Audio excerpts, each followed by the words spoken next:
एक दिन मुल्ला नसरुद्दीन के पड़ोसी ने उनके दरवाजे पर दस्तक दी। मुल्ला, तुम्हारा बकरा मेरे बगीचे में घुस आया और मेरी सारी सब्जियां खा गया, पड़ोसी ने गुस्से में कहा। मुल्ला ने शांत स्वर में जवाब दिया, यह संभव नहीं है।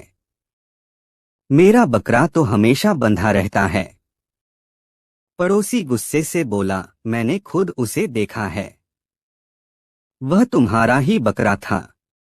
मुल्ला ने कुछ सोचा और फिर जवाब दिया, अगर ऐसा है तो यह बकरा बहुत समझदार है। वह जानता है कि सबसे स्वादिष्ट सब्जियां कहाँ हैं। पड़ोसी और भड़क गया। समझदार या नहीं, तुम्हें इसका मुआवजा देना होगा। मुल्ला ने मुस्कुराते हुए कहा, ठीक है, लेकिन पहले यह तय कर लेते हैं कि गलती किसकी है। पड़ोसी हैरान होकर बोला, इसमें क्या तय करना है? गलती तुम्हारे बकरे की है। मुल्ला ने चतुराई से कहा, अगर गलती मेरे बकरे की है तो उसे ही माफी मांगने दो। तुम उससे बात कर लो। अगर वह माफी मांग ले तो समस्या हल हो जाएगी।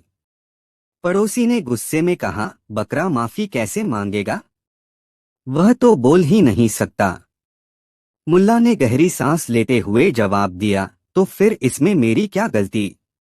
अगर वह अपनी गलती नहीं मानता तो मैं उसे कैसे दोषी ठहरा सकता हूं? यह सुनकर पड़ोसी चुप हो गया। उसे एहसास हुआ कि मुल्ला ने मजाक मजाक में उसे बहस में हरा दिया। सीख, बुद्धिमानी और हंसी मजाक से किसी भी समस्या को हल किया जा सकता है। कहानी 2। किसी समय की बात है, मुल्ला नसीरुद्दीन अपने छोटे से गांव में रहते थे। उनकी चतुराई और हास्य के किस्से दूर दूर तक मशहूर थे। एक दिन एक बड़े शहर से एक धनी लेकिन मूर्ख सौदागर उनके गांव आया। उसने सुना था कि मुल्ला नसीरुद्दीन बड़े चालाक और हाजिर जवाब व्यक्ति हैं। उसने सोचा कि वह मुल्ला को हराकर अपनी बुद्धिमानी का प्रदर्शन करेगा। सौदागर के पास बड़ी संपत्ति थी, लेकिन वह अहंकारी था।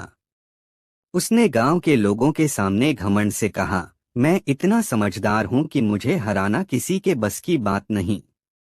मैं मुल्ला नसीरुद्दीन से भी ज्यादा चतुर हूं। गांव वाले हंस पड़े और बोले, तुम्हें मुल्ला से मिलना चाहिए। वे ही तुम्हारे घमंड को तोड़ सकते हैं।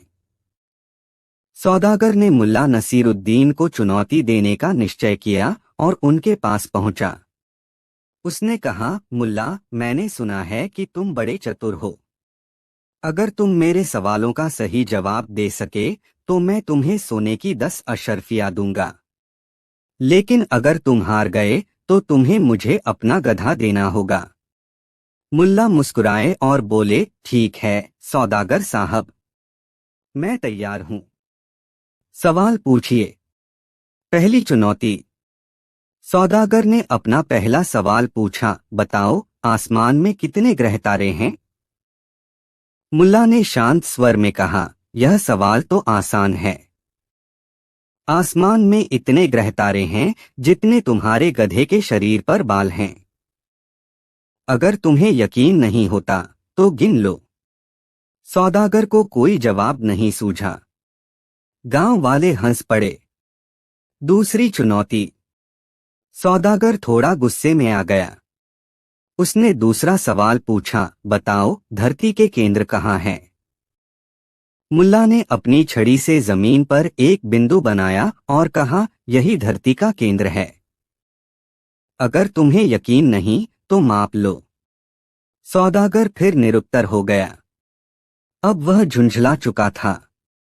तीसरी चुनौती। सौदागर ने सोचा कि अब वह ऐसा सवाल पूछेगा जिसका जवाब मुल्ला के पास न हो। उसने पूछा, ऐसा कौन सा काम है जो मैं कर सकता हूं लेकिन तुम नहीं कर सकते? मुल्ला ने हंसते हुए जवाब दिया, सौदागर साहब, आप मुझसे कहीं ज्यादा मूर्ख बन सकते हैं। यह काम मैं नहीं कर सकता। गांव वाले ठहाका मारकर हंस पड़े। सौदागर का चेहरा शर्म से लाल हो गया। सौदागर ने अपनी हार मान ली और मुल्ला को 10 अशर्फियां दे दी। उसने महसूस किया कि धन और घमंड से कोई बुद्धिमान नहीं बनता। असली ताकत तो समझदारी और विनम्रता में होती है। मुल्ला नसीरुद्दीन ने अपनी चतुराई और हास्य से न केवल सौदागर को सबक सिखाया बल्कि गांव वालों का दिल भी जीत लिया। उनकी यह कहानी हमें सिखाती है कि हमें घमंड से बचना चाहिए और हमेशा विनम्रता व बुद्धिमानी से काम लेना चाहिए। कहानी 3। एक बार की बात है, मुल्ला नसरुद्दीन को पड़ोसी गांव के एक अमीर सेठ की बड़ी दावत में बुलाया गया। दावत का आयोजन इतना भव्य था कि गांव के सभी बड़े बड़े लोग वहां जुटे हुए थे। मुल्ला ने अपने पुराने और धूल भरे कपड़े पहने और बिना ज्यादा सोचे सीधे दावत में पहुंच गए। जैसे ही वो वहां पहुंचे, किसी ने उन्हें पहचाना तक नहीं। सेवकों ने उन्हें दरवाजे पर ही रोक लिया। उनकी हालत देखकर एक सेवक बोला, ऐ फकीर, ये जगह तुम्हारे लिए नहीं है। जाओ कहीं और जाकर खाना मांगो। मुल्ला ने अपनी पहचान बताने की कोशिश की, लेकिन किसी ने उनकी बात नहीं सुनी। अपमानित होकर मुल्ला वहां से लौट गए। अब मुल्ला सीधा अपने घर पहुंचे और अपनी सबसे शानदार पोशाक पहनी। मखमल का कुर्ता, रेशम की पगड़ी और जरी की जूतियां। सचमुच मुल्ला अब किसी राजा से कम नहीं लग रहे थे।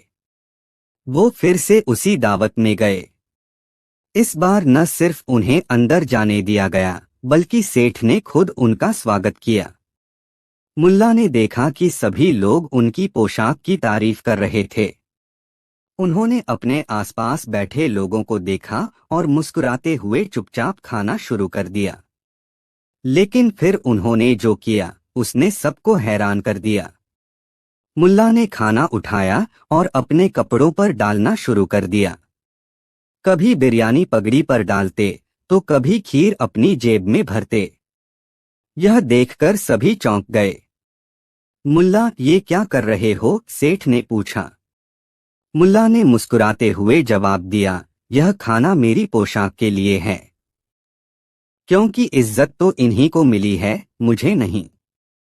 सभी लोग मुल्ला की बात सुनकर हंसने लगे, लेकिन उनकी आंखों में एक गहरी समझ झलकने लगी। लेकिन कहानी यहाँ खत्म नहीं होती। अगले दिन मुल्ला ने कुछ और चौंकाने वाला किया। उन्होंने अपने गधे को दावत में बुलाया। क्यों? आखिर मुल्ला का यह कदम क्या संदेश छिपाए हुए था?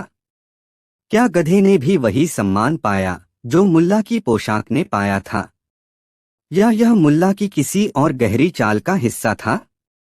जानने के लिए कहानी का अगला भाग जरूर देखिए। अगले भाग में गधे की दावत के पीछे छिपे रहस्य और मुल्ला के बुद्धिमानी भरे कदम को उजागर करेंगे। मुल्ला नसरुद्दीन को दावत में हुए अपमान का एक और सबक देना था, लेकिन इस बार उनका निशाना केवल समाज नहीं बल्कि खुद की समझ और आत्मचिंतन भी था। अगले दिन मुल्ला ने अपने गधे को बड़े प्यार से तैयार किया। गधे को सबसे सुंदर मखमली कपड़े पहनाए, उसकी गर्दन में चमचमाती हुई जरी की घंटियां बांध दीं और सिर पर एक शानदार सुनहरी पगड़ी पहनाई। गधा अब किसी राजा के घोड़े से कम नहीं लग रहा था।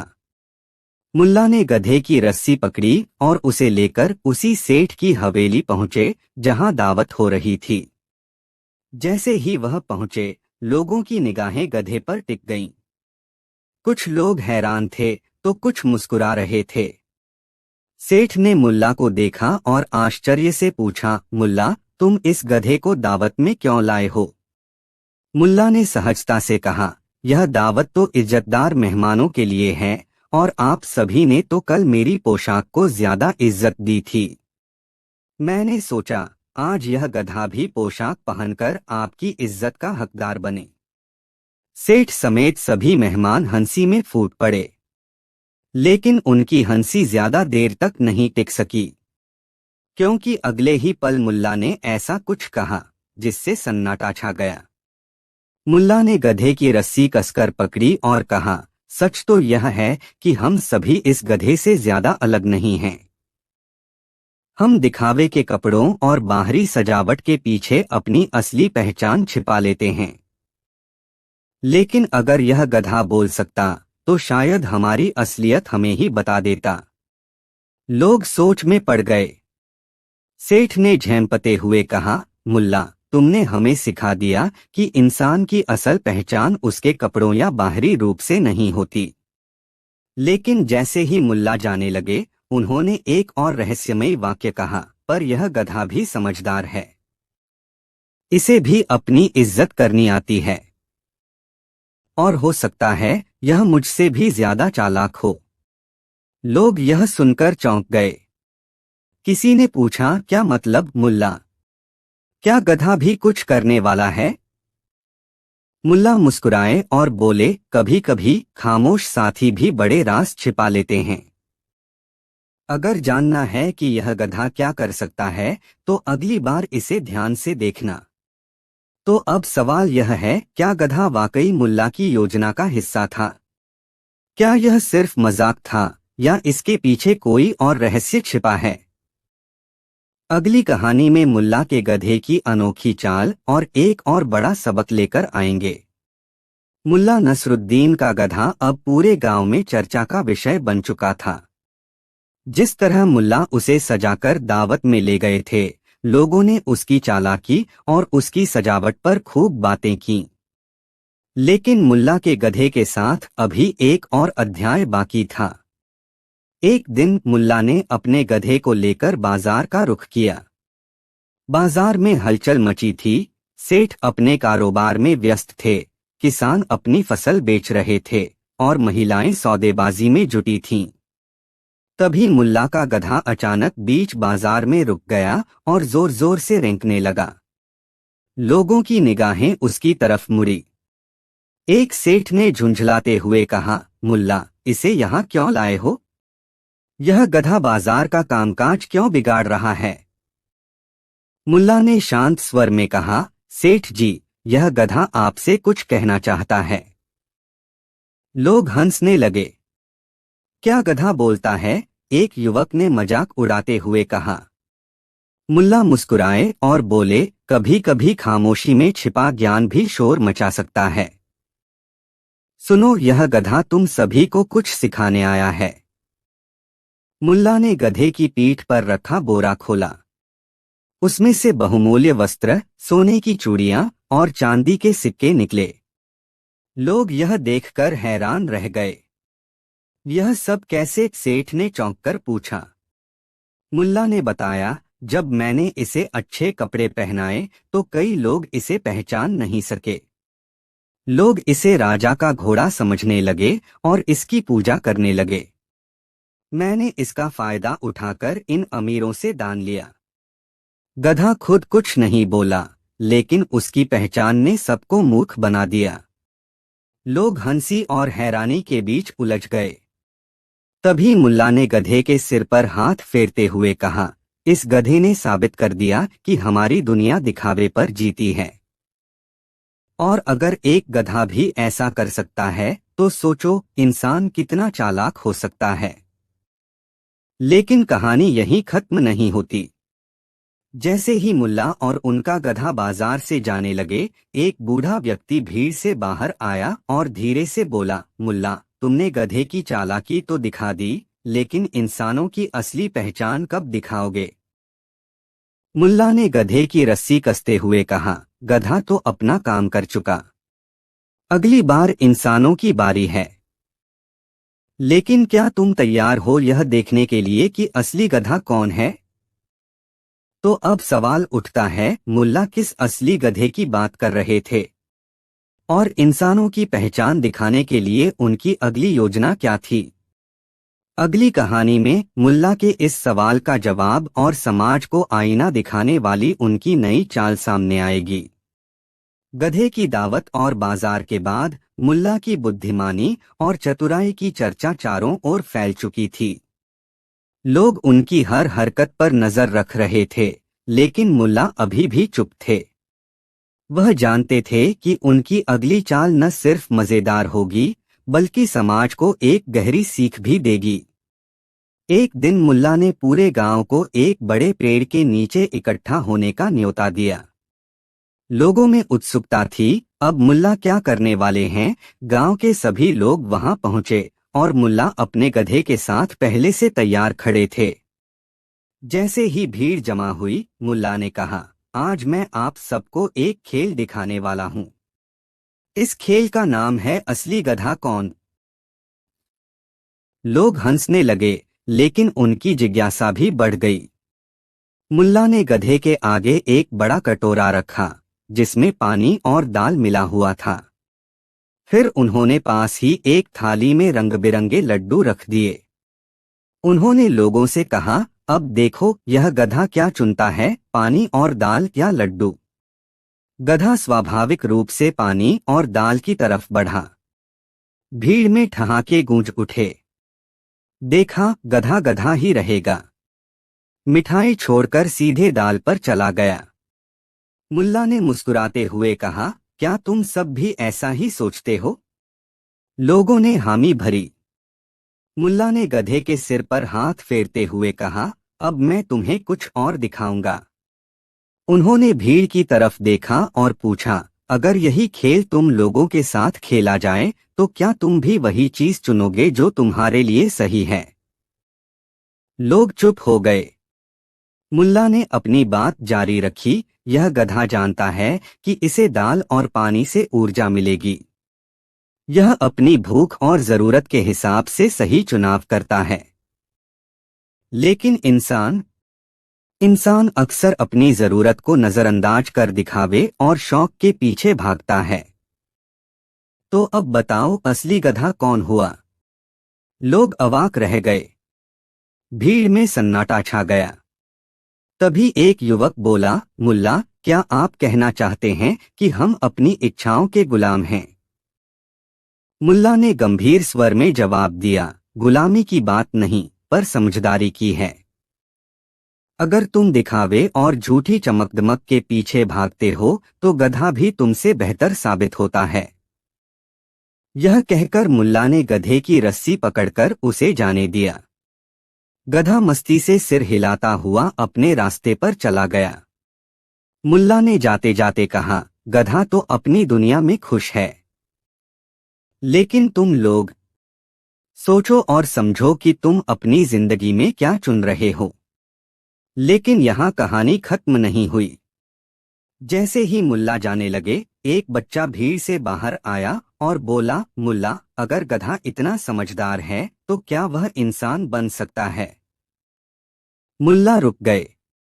उन्होंने बच्चे की तरफ देखा और रहस्यमयी मुस्कान के साथ कहा, शायद इंसान गधा बन जाए, लेकिन गधा इंसान नहीं बन सकता। पर अगले हफ्ते मैं तुम्हें एक गधा दिखाऊंगा जो इंसानों से भी ज्यादा चालाक निकलेगा। तैयार रहो। तो अब सवाल यह है, मुल्ला किस गधे की बात कर रहे थे? क्या यह कोई असली गधा था या उनकी अगली योजना का हिस्सा? अगली कहानी में मुल्ला के इस रहस्यमयी गधे का सच सामने आएगा और एक नई चतुर चाल देखने को मिलेगी। गांव वालों को मुल्ला नसरुद्दीन की अगली योजना का बेसब्री से इंतजार था। सब सोच रहे थे कि वह ऐसा कौन सा गधा लाने वाले हैं जो इंसानों से ज्यादा चालाक हो। लोग दिन गिनते रहे और आखिरकार वह दिन आ ही गया। मुल्ला ने सबको एक बड़े मैदान में बुलाया। उनके साथ वही गधा था जिसे उन्होंने दावत में ले जाया था। लेकिन इस बार गधे पर कोई कपड़ा या सजावट नहीं थी। वह बिल्कुल साधारण गधा लग रहा था। लोग हैरान थे। सेठ ने पूछा, मुल्ला, यह वही गधा है न? इसमें ऐसा क्या खास है जो आप इसे इतना बड़ा बना रहे हैं? मुल्ला ने गधे के पास खड़े होकर कहा, हाँ, यह वही गधा है। लेकिन आज मैं तुम्हें बताना चाहता हूं कि यह गधा खास क्यों है। उन्होंने गधे को एक ओर खड़ा किया और लोगों की तरफ मुड़ते हुए बोले, तुम सबने देखा कि इस गधे को मैंने जब सजाया तो तुमने इसे राजा का घोड़ा समझा। जब इसे बाजार ले गया तो यह तुम सबकी नजरों में मूर्ख था। लेकिन असल में यह गधा अपनी जरूरतें जानता है, अपनी सीमाएं पहचानता है और कभी दिखावे के पीछे नहीं भागता। लोगों में खामोशी छा गई। मुल्ला ने कहा, और तुम सब? तुम कपड़ों, धन दौलत और झूठी इज्जत के पीछे भागते हो। तुम्हें परवाह नहीं कि तुम्हारी असल जरूरत क्या है। तुम्हारे लिए दिखावा ही सब कुछ है। तो असली गधा कौन हुआ, यह जानवर या वह इंसान जो अपनी पहचान खो चुका है? यह सुनकर भीड़ शर्मिंदा हो गई। सेठ ने झुके हुए सिर से कहा, मुल्ला, तुम सही कहते हो। हमने हमेशा बाहरी चीजों को महत्व दिया, लेकिन आज तुमने हमारी आंखें खोल दी। मुल्ला ने मुस्कुराते हुए कहा, जीवन में असली बुद्धिमानी यही है, अपनी असलियत को पहचानना, अपनी जरूरतों को समझना और दिखावे से दूर रहना। अगर तुम यह सीख जाओ तो तुम्हें गधे से सीखने की जरूरत नहीं पड़ेगी। इसके बाद मुल्ला ने गधे की रस्सी खोली और उसे आजाद कर दिया। गधा मस्ती से उछलता कूदता दूर मैदान में चला गया। मुल्ला ने जाते जाते कहा, इस गधे ने अपना काम कर दिया। अब तुम्हारी बारी है। तय करो तुम्हें अपनी जिंदगी में क्या चुनना है। और इसी के साथ मुल्ला नसरुद्दीन ने न सिर्फ गधे को बल्कि सभी को आजाद कर दिया, दिखावे, झूठी पहचान और समाज की बेड़ियों से। कहानी खत्म, लेकिन सबक अब भी जिंदा है। तो आप कौन बनना चाहेंगे, एक समझदार गधा या एक मूर्ख इंसान? कहानी 4। एक बार की बात है, मुल्ला नसीरुद्दीन अपने गांव से पास के एक कस्बे में जाने की तैयारी कर रहे थे। उनके गांव में एक दुकानदार के बारे में चर्चाएं हो रही थीं, जो काफी चालाक होने के बावजूद कई बार अपनी मूर्खता के कारण हास्य का पात्र बन जाता था। मुल्ला नसीरुद्दीन ने सोचा कि क्यों न इस दुकानदार से खुद मिलकर उसकी बातों का सच पता लगाया जाए। मुल्ला ने अपनी गधा गाड़ी तैयार की और कस्बे की ओर रवाना हो गए। उनके पास थोड़े पैसे, कुछ पुराने सामान और कुछ अनाज थे, जिन्हें वे कस्बे के बाजार में बेचने की योजना बना रहे थे। कस्बे में पहुंचने के बाद मुल्ला ने देखा कि बाजार में बड़ी चहल पहल है। लोग तरह तरह के सामान बेच और खरीद रहे थे। वहीं बाजार के बीचों बीच एक बड़ा सा किराने का दुकान था, जहां दुकानदार जोर जोर से चिल्ला चिल्ला कर ग्राहकों को आकर्षित कर रहा था। आओ आओ, सबसे सस्ता सामान, सबसे बेहतरीन माल। मुल्ला ने सोचा, यही वह दुकानदार होगा जिसकी चर्चा गांव में हो रही थी। मुल्ला उसके पास गए और कहा, भाई साहब, आपके यहाँ क्या क्या सामान मिलता है? दुकानदार ने बड़े गर्व से कहा, मेरे यहाँ जो चाहो सब मिलता है। बताओ क्या चाहिए? मुल्ला ने मुस्कुराते हुए कहा, अच्छा, मुझे 1 किलो मूर्खता चाहिए। क्या आपके पास है? दुकानदार को यह सुनकर झटका लगा। उसने सोचा, यह आदमी मुझसे मजाक कर रहा है, लेकिन वह अपनी प्रतिष्ठा को ठेस नहीं पहुंचाना चाहता था, इसलिए बोला, मूर्खता तो हर जगह मुफ्त में मिलती है। आपको उसके लिए पैसे क्यों खर्च करने पड़ेंगे? मुल्ला ने हंसते हुए जवाब दिया, सच कहा, लेकिन मैं चाहता हूं कि आप मुझे मूर्खता का ऐसा नमूना दिखाएं, जिसे देखकर मैं इसे पहचान सकूं। दुकानदार ने सोचा कि वह मुल्ला को अपनी चालाकी से हराएगा। उसने एक पुरानी टूटी हुई कुर्सी उठाई और कहा, देखो, यह कुर्सी 100 दीनार की है। अगर तुम इसे खरीदोगे तो तुम्हें मूर्खता का असली मतलब समझ आ जाएगा। मुल्ला ने कुर्सी को ध्यान से देखा। वह समझ गए कि दुकानदार उन्हें बेवकूफ बनाने की कोशिश कर रहा है। लेकिन मुल्ला ने कुछ नहीं कहा। उन्होंने तुरंत 100 दीनार निकालकर दुकानदार को दे दिए और कुर्सी खरीद ली। दुकानदार मन ही मन बहुत खुश हुआ। उसने सोचा, यह आदमी वाकई मूर्ख है। मैंने इसे बेकार कुर्सी के लिए 100 दीनार में फंसा लिया। मुल्ला ने वह कुर्सी लेकर बाजार में खड़े अन्य लोगों को दिखाना शुरू किया। उन्होंने चिल्लाकर कहा, यह देखो, यह कोई साधारण कुर्सी नहीं है, यह जादुई कुर्सी है। जिस पर भी यह कुर्सी रखी जाती है वह धनवान बन जाता है। मैंने इसे अभी 100 दीनार में खरीदा है, लेकिन इसे मैं 200 दीनार में बेचने को तैयार हूं। धीरे धीरे बाजार में भीड़ इकट्ठी हो गई। हर कोई कुर्सी की चर्चा करने लगा। मुल्ला ने नीलामी शुरू की।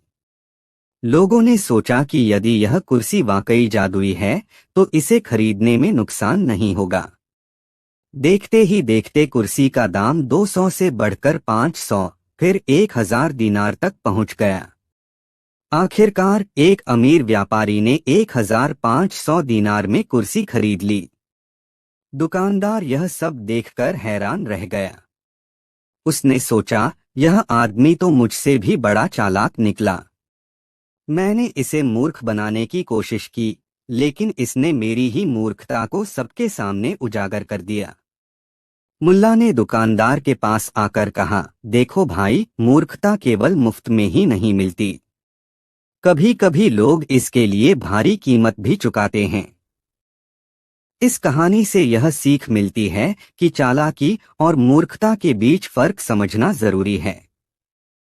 जो लोग दूसरों को मूर्ख बनाने की कोशिश करते हैं वे अक्सर खुद ही मूर्ख साबित हो जाते हैं। मुल्ला नसीरुद्दीन की इस कहानी में न केवल हास्य है बल्कि यह भी सिखाती है कि सही समय पर सही समझदारी का उपयोग करके बड़ी से बड़ी समस्याओं को हल किया जा सकता है। कहानी 5। प्राचीन समय की बात है। एक समृद्ध राज्य में राजा अकबर शाह अपनी बुद्धिमानी और न्यायप्रियता के लिए मशहूर थे। लेकिन राजा को एक और चीज का बेहद शौक था, अपनी प्रजा और दरबारियों को कठिन पहेलियां पूछकर परखने का।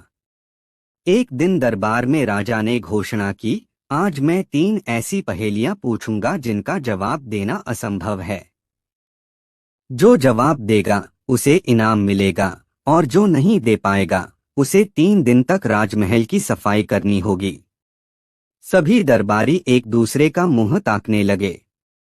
तभी मुल्ला नसरुद्दीन आगे आए और बोले, जहां पनाह, आपकी पहेलियां चाहे जितनी भी मुश्किल हो, मेरी बुद्धि और हाजिर जवाबी का कोई जोड़ नहीं। राजा मुस्कुराए और बोले, अच्छा तो सुनो मेरी पहली पहेली। ऐसा क्या है जो हर किसी के पास होता है लेकिन राजा के पास नहीं हो सकता? दरबार में सन्नाटा छा गया। हर कोई सोच में पड़ गया। मुल्ला ने अपनी पगड़ी ठीक की, मुस्कुराते हुए बोले, जहां पनाह, इसका जवाब है चिंता। हर कोई किसी न किसी चीज की चिंता करता है, पर राजा को चिंता क्यों हो? उनकी तो सारी चिंताएं उनके मंत्री और प्रजा उठा लेते हैं। राजा हंस पड़े और बोले, बहुत बढ़िया, पर अगली पहेली ज्यादा कठिन है। ऐसा कौन सा जीव है जो सुबह 4 पैर पर चलता है, दोपहर को 2 पैर पर और रात को 3 पैर पर? यह सुनकर दरबारी चकरा गए, लेकिन मुल्ला ने झट से जवाब दिया, यह तो इंसान है जहां पना।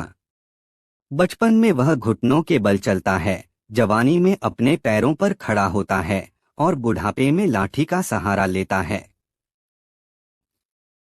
राजा की मुस्कान थोड़ी धीमी हो गई। अब उन्होंने गंभीर होकर अपनी आखिरी पहेली पूछी। मुल्ला, बताओ, ऐसी कौन सी चीज है जो बिना आवाज किए चलती है पर हर किसी को अपने पीछे खींच लेती है? मुल्ला ने कुछ पल सोचा और बोले, जहां पनाह, इसका जवाब है समय। समय किसी को दिखता नहीं, सुनाई नहीं देता, लेकिन यह सभी को अपने पीछे खींच लेता है। राजा इस जवाब से दंग रह गए। उन्होंने मुल्ला की तारीफ की और बोले, मुल्ला, तुम्हारी बुद्धिमानी अद्भुत है, पर क्या तुम मेरे अगले सवाल का जवाब दे पाओगे? अगर ना दे सके तो तुम्हें मेरी शर्त माननी पड़ेगी। मुल्ला ने आंखें मिचकाईं और कहा, जहां पनाह, सवाल पूछिए, पर ध्यान रहे, मुल्ला नसरुद्दीन के सामने कोई भी सवाल आसान नहीं हो सकता। राजा ने रहस्यमय स्वर में कहा, अगला सवाल इतना पेचीदा होगा कि तुम्हारे हौसले डगमगा जाएंगे। लेकिन सवाल क्या है, यह मैं कल सुबह पूछूंगा। तैयार रहना। क्या राजा का अगला सवाल वाकई इतना कठिन होगा? क्या मुल्ला नसरुद्दीन अपनी हाजिर जवाबी से राजा को फिर मात देंगे? जानने के लिए देखिए अगले भाग में राजा की अनोखी शर्त और मुल्ला की चालाकी। क्या एक बुद्धिमान इंसान भी राजा की चालाक शर्त में फंस सकता है? अगली सुबह राजमहल का दरबार पूरी तरह से भरा हुआ था। हर कोई उत्सुक था कि राजा अकबर शाह आज मुल्ला नसरुद्दीन के सामने कौन सी नई चुनौती पेश करेंगे। मुल्ला नसरुद्दीन हमेशा की तरह आत्मविश्वास से भरे हुए थे। राजा ने अपनी सिंहासन से उठते हुए कहा, मुल्ला, तुमने कल मेरी 3 पहेलियां सुलझा लीं। लेकिन आज मैं तुम्हारे लिए एक शर्त रखता हूं। अगर तुम इसे पूरा कर पाओ तो इनाम तुम्हारा होगा। लेकिन अगर नहीं तो तुम्हें अगले 7 दिन तक दरबार में न आने की सजा मिलेगी। मुल्ला मुस्कुराते हुए बोले, जहांपनाह, आपकी शर्त तो स्वीकार है। बताइए क्या करना होगा। राजा ने अपनी शर्त बताई, तुम्हें आज शाम तक एक ऐसी चीज लेकर आनी होगी जो एक साथ मीठी, खट्टी और कड़वी हो। और हाँ, वह चीज मेरे खाने योग्य होनी चाहिए। क्या तुम यह कर सकते हो? दरबार में ठहाके गूंज उठे। हर कोई सोच रहा था कि यह शर्त तो असंभव है। मुल्ला थोड़ा गंभीर हो गए। फिर उन्होंने अपनी पगड़ी उतारी, उसे झाड़ा और बोले, जहांपनाह, आपकी शर्त थोड़ी मुश्किल है, पर मुल्ला नसरुद्दीन के लिए कुछ भी असंभव नहीं। शाम को आपके दरबार में लौटता हूं। मुल्ला नसरुद्दीन बाजार की तरफ निकल पड़े। रास्ते में उन्होंने फल, मिठाई, मसाले और जड़ी बूटियों की दुकानों पर खूब मोलभाव किया। उनके दिमाग में कुछ खास चल रहा था। शाम को वह दरबार में एक छोटी थैली लेकर लौटे। सबकी निगाहें उनकी थैली पर थीं। राजा ने पूछा, क्या तुम मेरी शर्त पूरी करने में सफल हुए? मुल्ला ने थैली खोली और उसमें से एक बड़ा नींबू निकाला। सभी दरबारी हैरान रह गए। राजा ने कड़वी आवाज में कहा, मुल्ला, यह कैसा मजाक है? नींबू में मेरे सवाल का जवाब कैसे हो सकता है? मुल्ला मुस्कुराए और बोले, जहांपनाह, नींबू इस शर्त का सबसे सही जवाब है। इसका रस मीठा तब लगता है जब इसे चीनी के साथ मिलाया जाए। इसका स्वाद खट्टा होता है क्योंकि यह प्राकृतिक रूप से ऐसा है। और इसका छिलका कड़वा होता है, जिसे चखने पर हर कोई मुंह बना लेता है। दरबार में सन्नाटा छा गया। राजा खुद चौंक गए। फिर उनकी गंभीरता एक जोरदार ठहाके में बदल गई। उन्होंने कहा, मुल्ला, तुमने फिर साबित कर दिया कि तुम्हारी बुद्धि अद्वितीय है। लेकिन मैं अभी हार मानने वाला नहीं हूं। कल सुबह मैं तुम्हें ऐसा काम दूंगा जो तुम्हारे होश उड़ा देगा। मुल्ला ने हंसते हुए कहा, जहांपनाह, कल का इंतजार रहेगा। लेकिन ध्यान रहे, मुल्ला नसरुद्दीन के होश उड़ाना आसान नहीं। अगले दिन राजा ने मुल्ला के सामने कैसी चुनौती रखी? क्या यह उनके जीवन की सबसे कठिन परीक्षा होगी? जानने के लिए देखिए अगले भाग में राजा का असंभव सवाल और मुल्ला की रहस्यमय योजना। क्या ऐसा सवाल हो सकता है जिसका जवाब दुनिया में किसी के पास न हो? और क्या मुल्ला नसरुद्दीन इसे हल कर पाएंगे? सुबह की हल्की रोशनी राजमहल के गुंबदों पर पड़ रही थी। पूरा दरबार उत्सुकता से भर गया था। मुल्ला नसरुद्दीन हमेशा की तरह अपनी खास मुस्कान के साथ आए और राजा अकबर शाह को सलाम किया। राजा ने गंभीर आवाज में कहा, मुल्ला, आज का सवाल न सिर्फ तुम्हारी बुद्धिमानी को परखेगा, बल्कि तुम्हारे धैर्य और हिम्मत की भी परीक्षा लेगा। सुनो ध्यान से। तुम्हें मुझे आज सूर्यास्त से पहले ऐसी चीज लाकर देनी होगी जिसे कोई देख न सके, छू न सके, पर महसूस कर सके। अगर तुम ऐसा कर पाए तो तुम्हें इनाम मिलेगा, लेकिन अगर नहीं कर पाए तो तुम्हें पूरे राज्य में यह घोषणा करनी होगी कि राजा अकबर शाह से ज्यादा बुद्धिमान कोई नहीं। दरबार में हलचल मच गई। यह सवाल वाकई असंभव लग रहा था। दरबारियों की फुसफुसाहट सुनाई दे रही थी, अब मुल्ला क्या करेंगे? इस बार तो राजा ने उन्हें पूरी तरह फंसा दिया है। मुल्ला ने एक पल के लिए सोचा, फिर बोले, जहां पनाह, आपका सवाल मुश्किल जरूर है, पर इसका जवाब भी जरूर मिलेगा। मुझे शाम तक का समय दीजिए। मुल्ला राजमहल से बाहर निकले और बाजार की ओर चल पड़े। रास्ते में उन्होंने कई लोगों से बातें की, हंसी मजाक किया और कुछ सोचते हुए आगे बढ़ते रहे। हर कोई उनकी चालाकी के किस्से जानता था, लेकिन इस बार उनके चेहरे पर एक अलग सा रहस्य झलक रहा था। शाम होने से ठीक पहले मुल्ला दरबार में लौटे। उनके हाथ खाली थे। राजा ने उनकी तरफ देखा और पूछा, मुल्ला, तो क्या तुम मेरी चुनौती स्वीकार करने में असफल रहे? मुल्ला ने मुस्कुराते हुए कहा, जहां पनाह, मैं अपनी चुनौती पूरी करने आया हूं, लेकिन इसके लिए आपको अपनी आंखें बंद करनी होंगी। राजा ने चौंकते हुए अपनी आंखें बंद कीं। मुल्ला ने गहरी सांस ली और बोले, जहां पनाह, मैं आपको वह चीज देने वाला हूं जिसे कोई देख नहीं सकता, छू नहीं सकता, लेकिन महसूस जरूर कर सकता है। यह है हवा। उन्होंने धीरे से राजा के चेहरे के पास हाथ हिलाया। राजा ने एक हल्की हवा अपने चेहरे पर महसूस की। राजा की आंखें खुलीं और उन्होंने मुल्ला को देखा। कुछ पलों के लिए सन्नाटा छा गया। फिर राजा मुस्कुराए और बोले, मुल्ला, तुमने मेरी चुनौती फिर से पूरी कर दी। तुम न सिर्फ बुद्धिमान हो बल्कि बेहद चालाक भी। लेकिन अब मैं तुम्हारे लिए एक आखिरी चुनौती रखूंगा, और यह सबसे कठिन होगी। मुल्ला ने उत्सुकता से पूछा, जहां पनाह, वह चुनौती क्या है? राजा ने रहस्यमय स्वर में कहा, वह चुनौती मैं तुम्हें कल सुबह बताऊंगा, और यह ऐसी होगी जिसे हल करने के लिए तुम्हें अपनी जान की बाजी लगानी पड़ेगी। क्या राजा की अगली चुनौती वाकई मुल्ला के लिए जानलेवा होगी? क्या मुल्ला अपनी बुद्धिमानी से इसे भी पार कर पाएंगे? जानने के लिए देखिए अगले भाग में। राजा की अंतिम चुनौती और मुल्ला का रहस्यमय समाधान। क्या मुल्ला नसरुद्दीन अपनी जान की बाजी लगाकर भी राजा की अंतिम चुनौती पार कर पाएंगे? अगले दिन सुबह दरबार फिर से गुलजार था।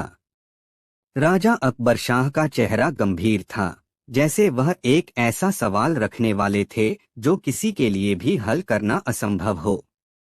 मुल्ला नसरुद्दीन दरबार में पहुंचे, अपनी वही चिरपरिचित मुस्कान उनके चेहरे पर थी।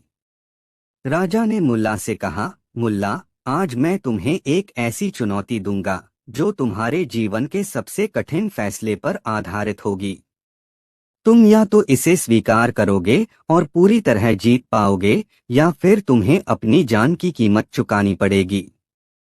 मुल्ला ने बिना कोई डर महसूस किए कहा, जहां पनाह, जब तक मेरी बुद्धि और साहस है तब तक कोई चुनौती मुश्किल नहीं हो सकती। राजा ने गहरी सांस ली और कहा, तो सुनो, तुम्हें मेरी आखिरी चुनौती का सामना करना होगा। तुम्हें मेरे सामने सच्चाई लानी होगी जो न तो शब्दों में कही जा सकती है न दिखाई जा सकती है। तुम्हें साबित करना होगा कि तुम सच्चाई जानते हो, लेकिन उस सच्चाई को छुपाना होगा। अगर तुम यह कर पाओ तो मैं तुम्हें राज्य का सबसे बड़ा इनाम दूंगा। अगर नहीं तो तुम्हें राजमहल से हमेशा के लिए बाहर कर दिया जाएगा। मुल्ला ने राजा को ध्यान से सुना। फिर उन्होंने एक गहरी मुस्कान के साथ कहा, जहां पनाह, मैं स्वीकार करता हूं आपकी चुनौती, लेकिन सच्चाई को शब्दों से और दिखाने से ज्यादा महत्वपूर्ण है इसे महसूस करना। और यह सच्चाई कभी छुपाई नहीं जा सकती, केवल इसे सही समय पर समझा जा सकता है।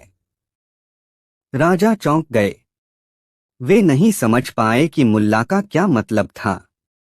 मुल्ला ने अपनी पगड़ी ठीक की और धीमे स्वर में बोले, जहां पनाह, यह सच्चाई आप खुद महसूस कर सकते हैं, क्योंकि सच्चाई हमेशा सामने होती है, लेकिन उसे देखना वही जानता है जो उसे समझने का साहस रखता है। राजा ने चौंकते हुए पूछा, तो क्या तुम कहना चाहते हो कि मैं समझ नहीं पा रहा?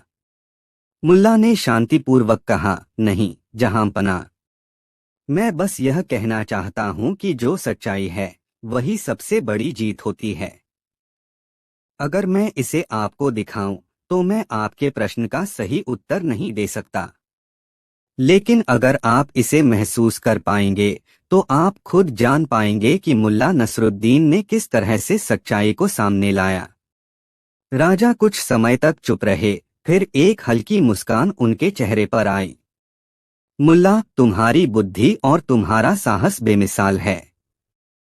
मुझे अब एहसास हुआ कि सच्चाई कभी दिखाई नहीं जाती, वह महसूस की जाती है।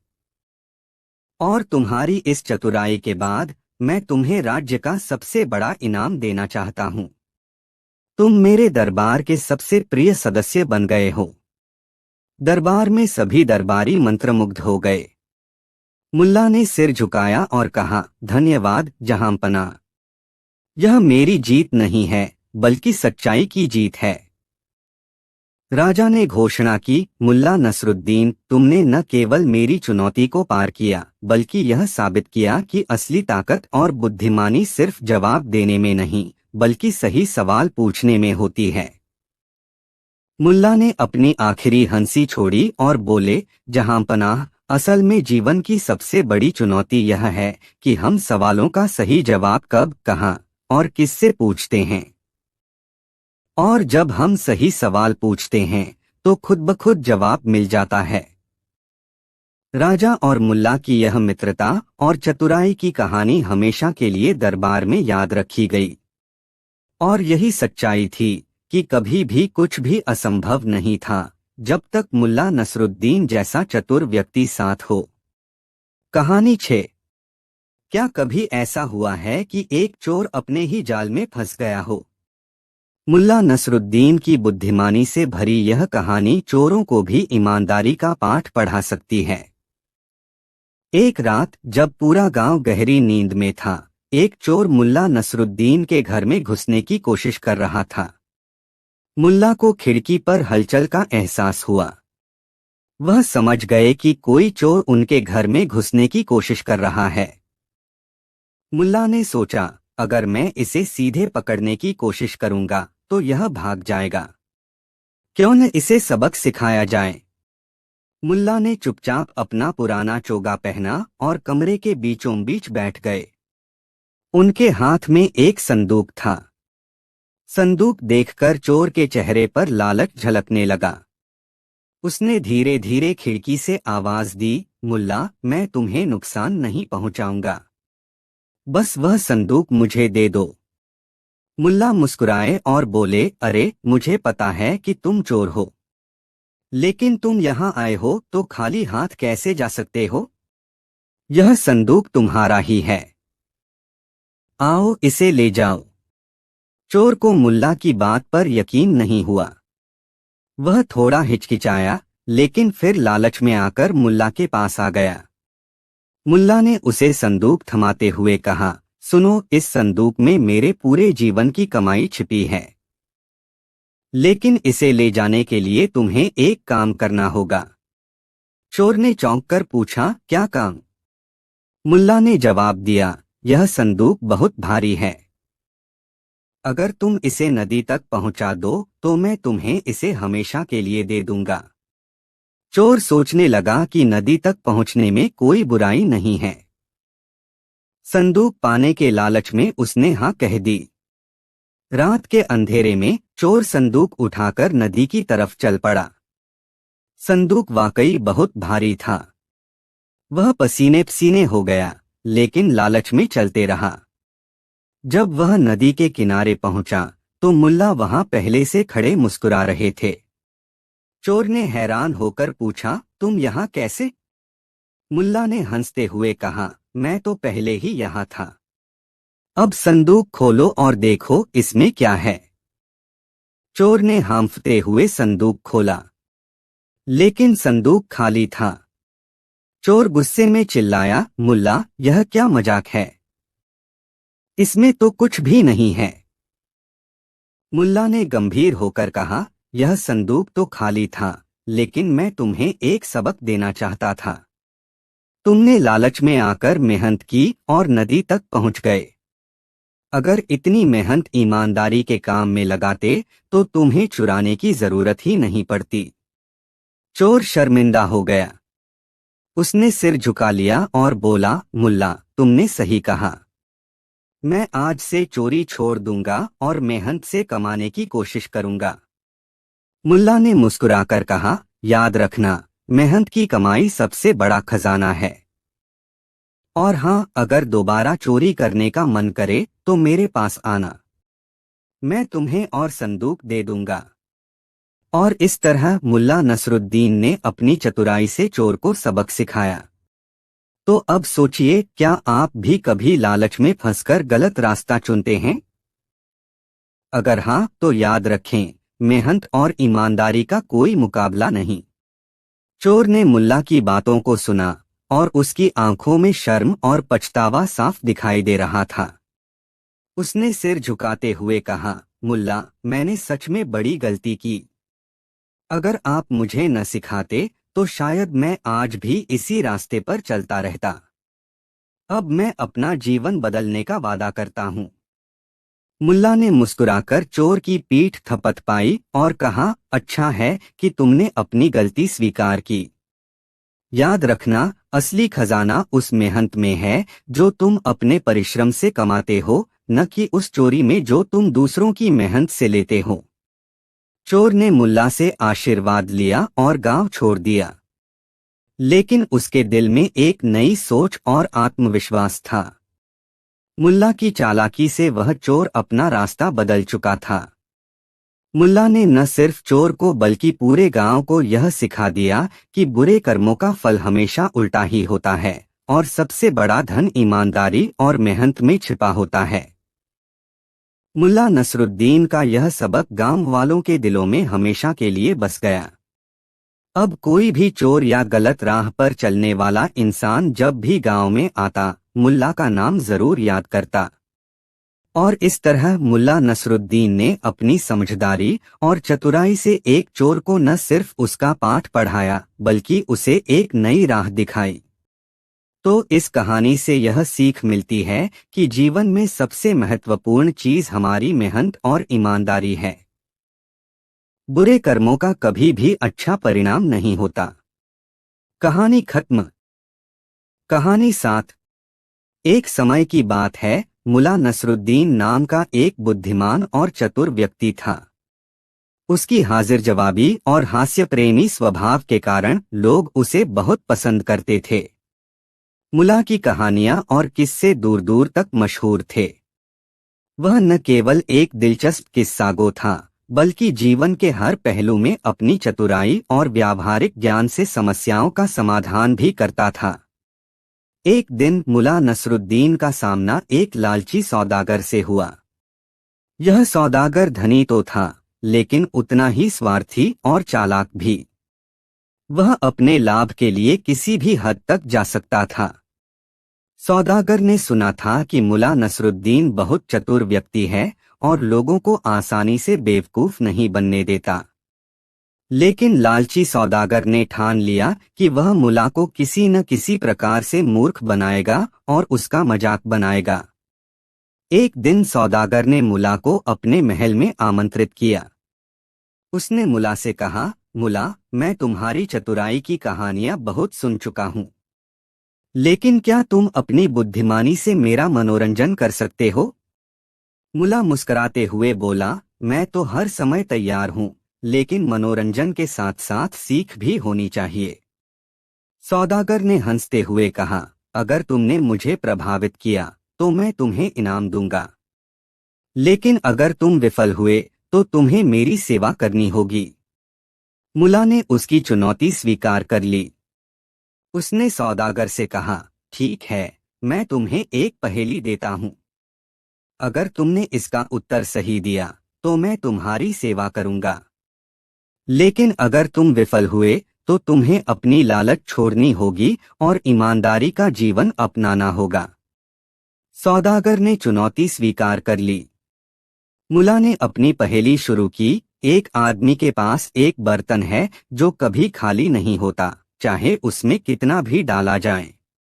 क्या तुम बता सकते हो कि वह बर्तन क्या है? सौदागर ने बहुत सोचा, लेकिन वह सही उत्तर नहीं दे सका। उसने हार मान ली और मुल्ला से उत्तर पूछा। मुल्ला ने मुस्कराते हुए कहा, वह बर्तन है लालच। लालच एक ऐसा बर्तन है जो कभी नहीं भरता। जितना भी उसमें डालो वह हमेशा और चाहता है। सौदागर को अपनी गलती का एहसास हुआ। उसने महसूस किया कि उसकी लालच ने न केवल उसे स्वार्थी बना दिया था, बल्कि उसने दूसरों के साथ गलत भी किया था। उसने मुल्ला से वादा किया कि वह अब से ईमानदारी से अपना व्यापार करेगा और जरूरतमंदों की मदद करेगा। इस घटना के बाद सौदागर ने अपना व्यवहार बदल लिया। उसने मुल्ला के ज्ञान से प्रेरणा ली और एक दयालु तथा ईमानदार व्यक्ति बन गया।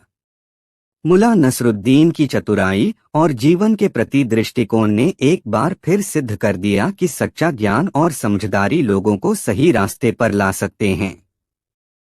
इस तरह मुल्ला नसरुद्दीन ने न केवल सौदागर को एक महत्वपूर्ण सबक सिखाया, बल्कि अपनी बुद्धिमत्ता और हास्य के माध्यम से एक बार फिर साबित किया कि जीवन में सच्ची सफलता ईमानदारी, करुणा और आत्मज्ञान से मिलती है।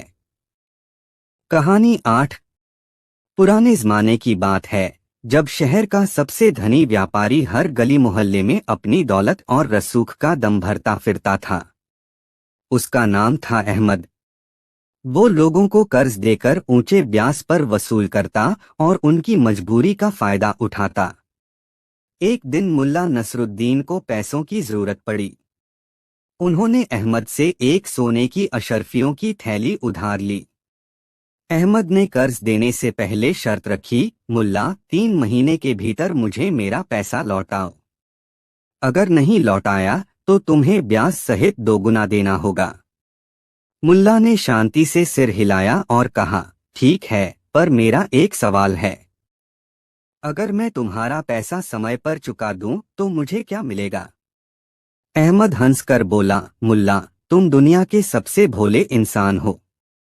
उधार लेने वाला क्या वापस पैसे देने के बाद कुछ मांग सकता है? मुल्ला ने मुस्कुराते हुए कहा, चलिए देखते हैं। अहमद के दरवाजे पर मुल्ला नसरुद्दीन पहुंचे। उनके हाथ में वही सोने की थैली थी। यह लो तुम्हारा उधार चुकता, मुल्ला ने थैली सामने रखते हुए कहा। अहमद ने थैली को खोलकर देखा और उसके चेहरे पर हल्की मुस्कान आई। ठीक है, लेकिन अब ब्याज भी दो। 3 महीने पूरे हो गए हैं। मुल्ला ने ठंडे स्वर में पूछा, ब्याज क्यों? मैंने तो समय पर ही चुका दिया। अहमद ने गुस्से से कहा, क्या तुम मुझे मूर्ख समझते हो? यह रकम तो सिर्फ मूलधन है। ब्याज भी चाहिए, वरना मैं पूरी पंचायत में शिकायत कर दूंगा।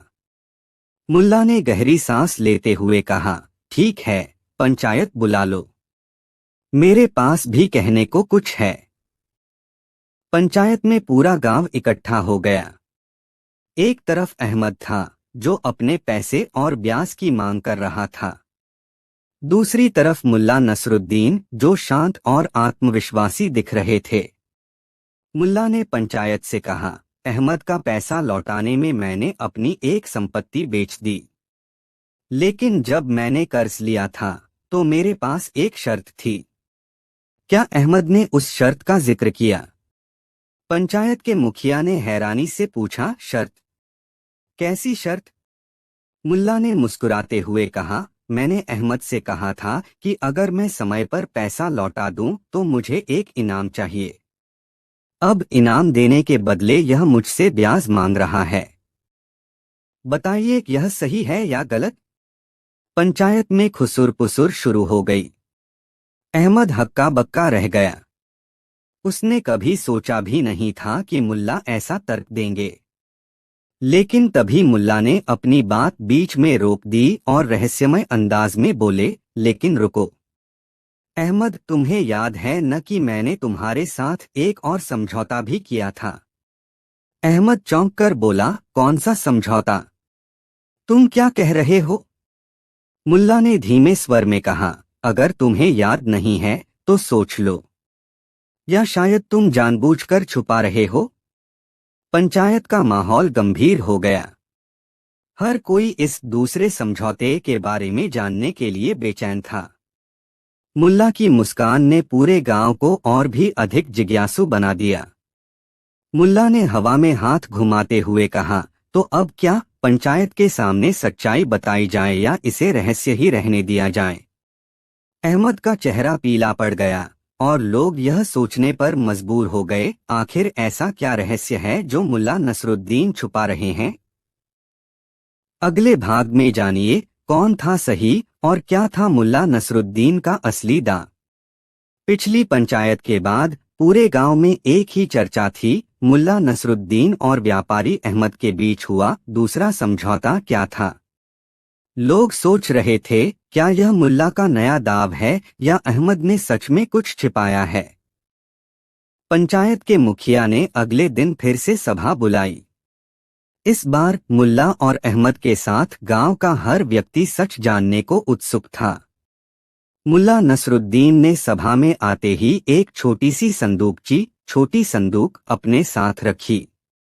अहमद को देखकर बोले, क्या तुम्हें याद है यह क्या है? अहमद ने संदूकची को देखते ही सिर हिला दिया।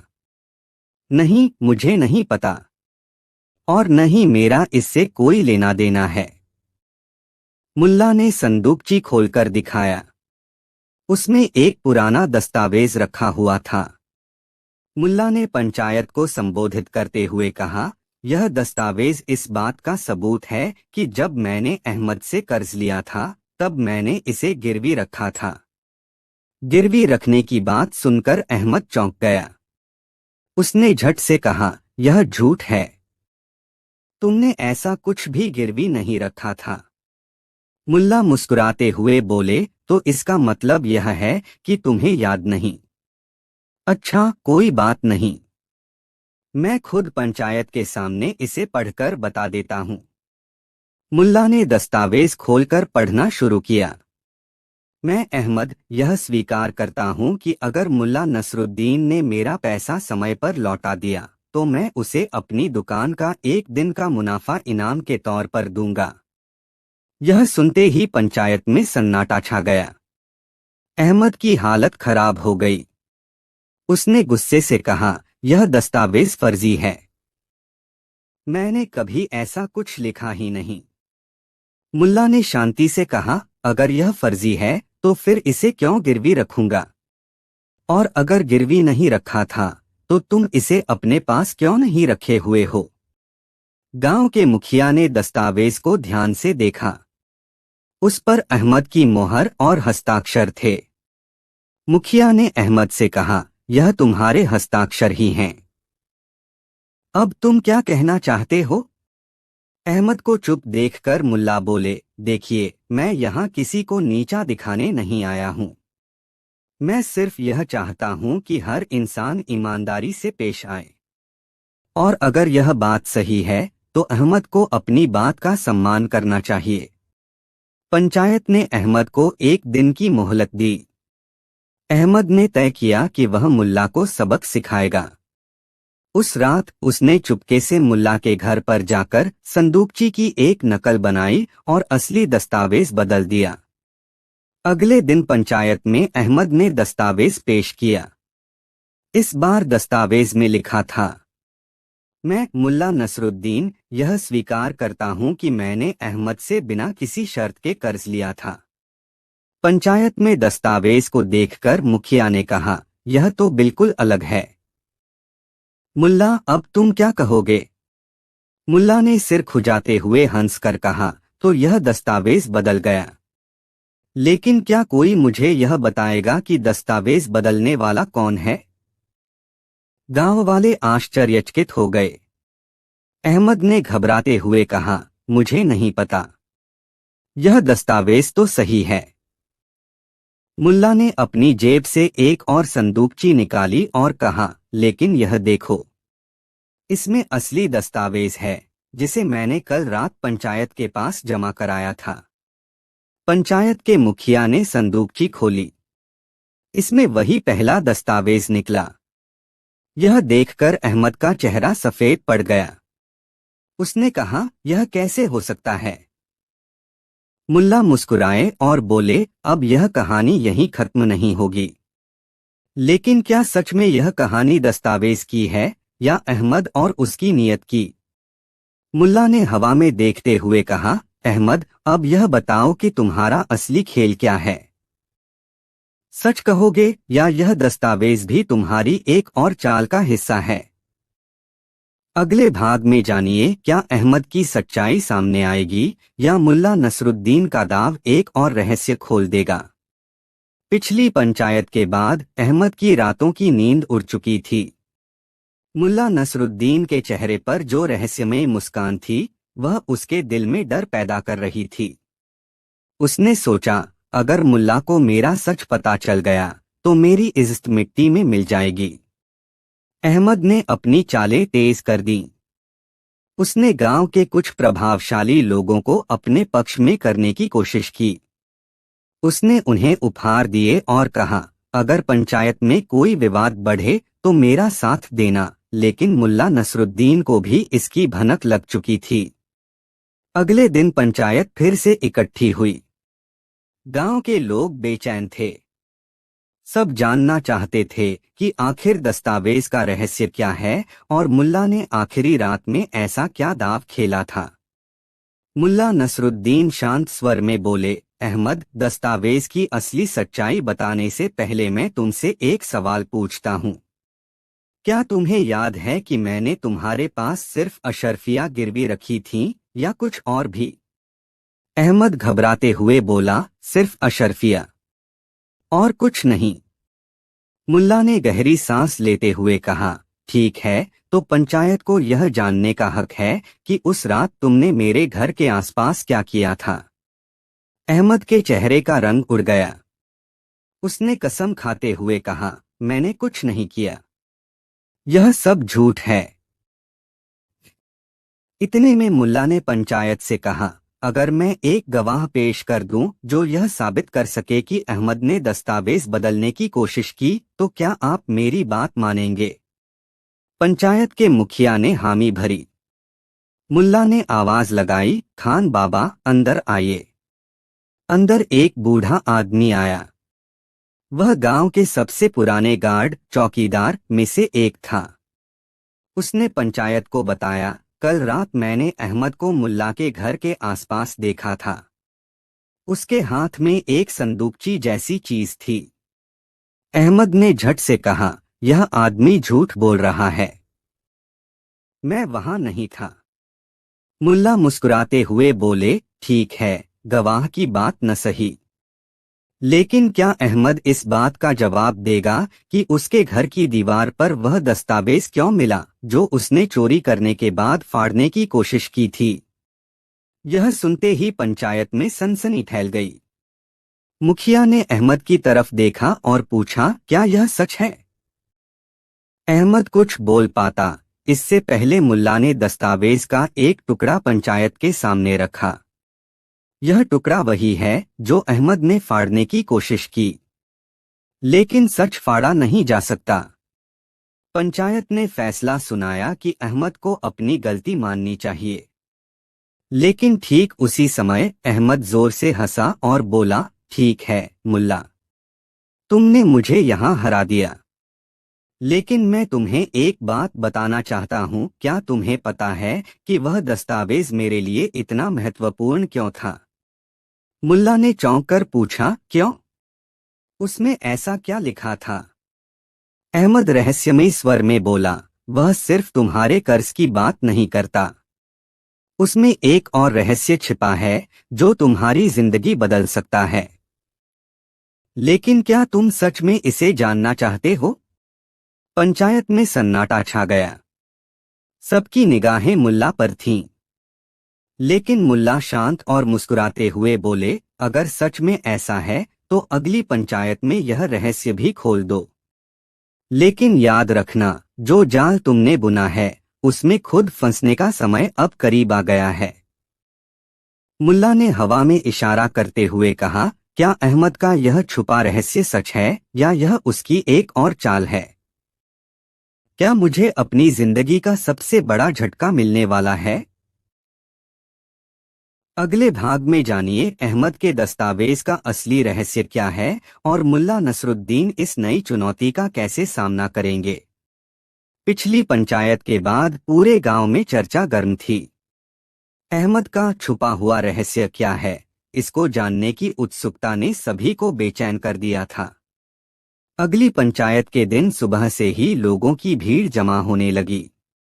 मुल्ला नसरुद्दीन शांत और आत्मविश्वास से भरे थे, जबकि अहमद ने अपने चेहरे पर रहस्यमयी मुस्कान ओढ़ रखी थी। अहमद ने पंचायत के सामने आते ही दस्तावेज का एक और टुकड़ा पेश किया। उसने कहा, यह रहा वह हिस्सा जो पिछली बार चर्चा में नहीं आया। इसमें लिखा है कि अगर मुल्ला मेरे पास पैसे लौटाने में सफल हो गए तो मैं उन्हें अपनी सबसे कीमती चीज देने के लिए बाध्य हूं। गांव के लोग चौंक गए। पंचायत के मुखिया ने पूछा, यह सबसे कीमती चीज क्या है?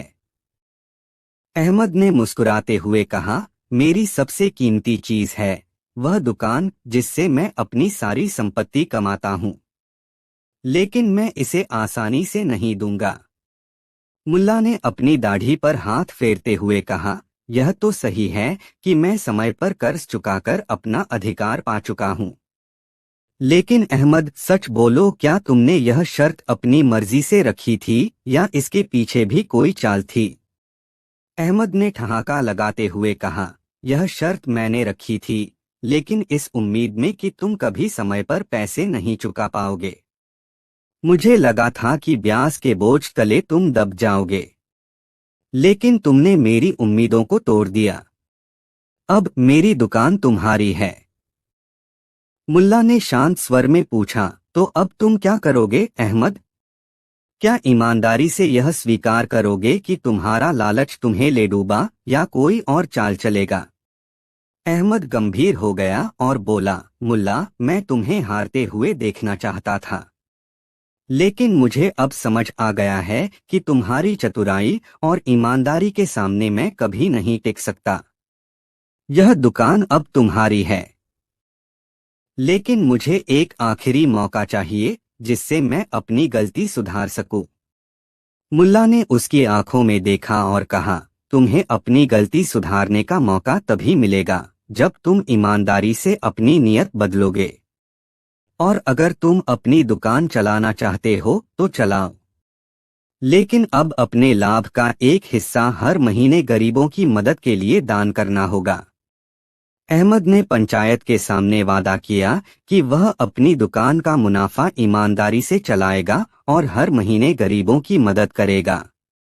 मुल्ला ने दुकान वापस उसे सौंप दी और कहा, धन दौलत का मतलब तब तक नहीं है जब तक उसे सही तरीके से इस्तेमाल न किया जाए। अहमद ने झुककर मुल्ला का धन्यवाद किया और कहा, आपने मुझे मेरी सबसे बड़ी कमजोरी लालच से बचा लिया। अब मैं हमेशा सच्चाई के रास्ते पर चलूंगा। मुल्ला नसरुद्दीन गांव वालों को संबोधित करते हुए बोले, दौलत इंसान को बदल नहीं सकती, लेकिन उसका सही इस्तेमाल इंसान को बेहतर बना सकता है। अहमद ने अपनी गलती मानी और यही असली जीत है। गांव वालों ने तालियां बजाईं और इस घटना के बाद अहमद ने अपनी दुकान को गांव के भले के लिए इस्तेमाल किया। मुल्ला नसरुद्दीन एक बार फिर साबित कर गए कि चतुराई और ईमानदारी से हर समस्या का समाधान हो सकता है। कहानी 9। कहते हैं कि मुल्ला नसरुद्दीन जितने सीधे दिखते थे उतने ही चतुर भी थे। एक दिन वह बाजार गए, लेकिन उनकी जेब लगभग खाली थी। सवाल यह था कि बिना पैसे के मुल्ला कैसे अपनी जरूरतें पूरी करेंगे।